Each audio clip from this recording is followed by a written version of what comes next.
पंतप्रधान नरेंद्र मोदी यांच्या हस्ते 4 डिसेंबर 2023 रोजी लोकार्पण झालेला मालवण येथील राजकोट किल्ल्यावरील छत्रपती शिवाजी महाराज यांचा पुतळा आज वादळी वारा आणि मुसळधार पावसामुळे कोसळण्याची घटना घडली आहे।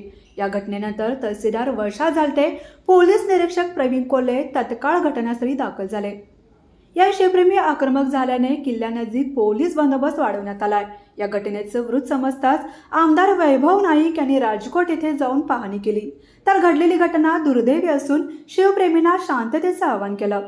मात्र छत्रपती शिवाजी महाराज पुतळा उभारणीचं काम निकृष्ट दर्जाचं झालं असून दोषींवर गुन्हा दाखल करावा अशी मागणी आमदार नाईक यांनी केली आहे।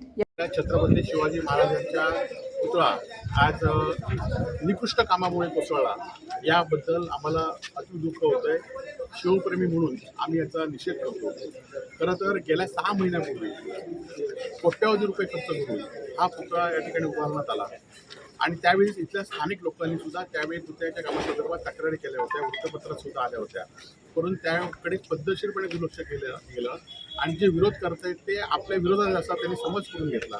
परंतु आपण म्हटलं की पाठीमागे 400 वर्षापूर्वी छत्रपती शिवाजी महाराजांचा किल्ल्याचा एकही शिरा ढासळला नाही, परंतु 6 महिन्यापूर्वीच इथले जे काम होतं ते ढासळलं होतं। स्थानिक नागरिकांनी त्या संदर्भात वारंवार तक्रार केल्या होत्या आणि सगळेच पंतप्रधान मोदींच्या दौऱ्याच्या पार्श्वभूमीवर काहीतरी वेगळं केलं पाहिजे म्हणून हा पुतळा या ठिकाणी करण्यात आला। परंतु त्यावेळीच्या निकृष्ट बांधकामामुळे आता खरं तर सरकार आपली भूमिका आपले हे दुसऱ्यावर ढकलतील, वायुसेनेकडे पुतळा आहे म्हणून सांगतील किंवा या छत्रपती शिवाजी महाराजांचं महाराष्ट्र सरकारने याच्यासाठी खर्च केलेला आहे आणि त्यामुळे दोषींवर गुन्हे नोंद झाले पाहिजेत।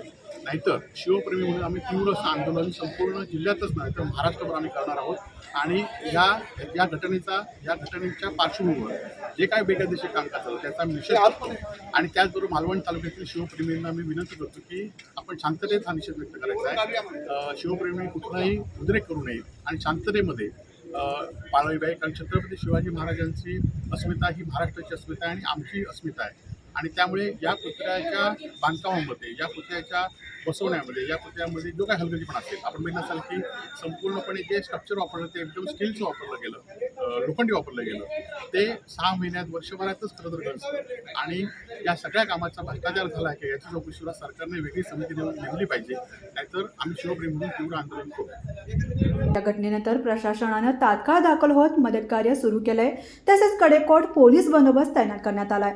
या दरम्यान घटनास्थळी नागरिकांनी गर्दी करू नये आणि पोलीस प्रशासनाच्या सूचनांचं पालन करावं असे आवाहन प्रशासनाच्या वतीनं करण्यात आलंय। लाईव्ह मराठी, मालवण।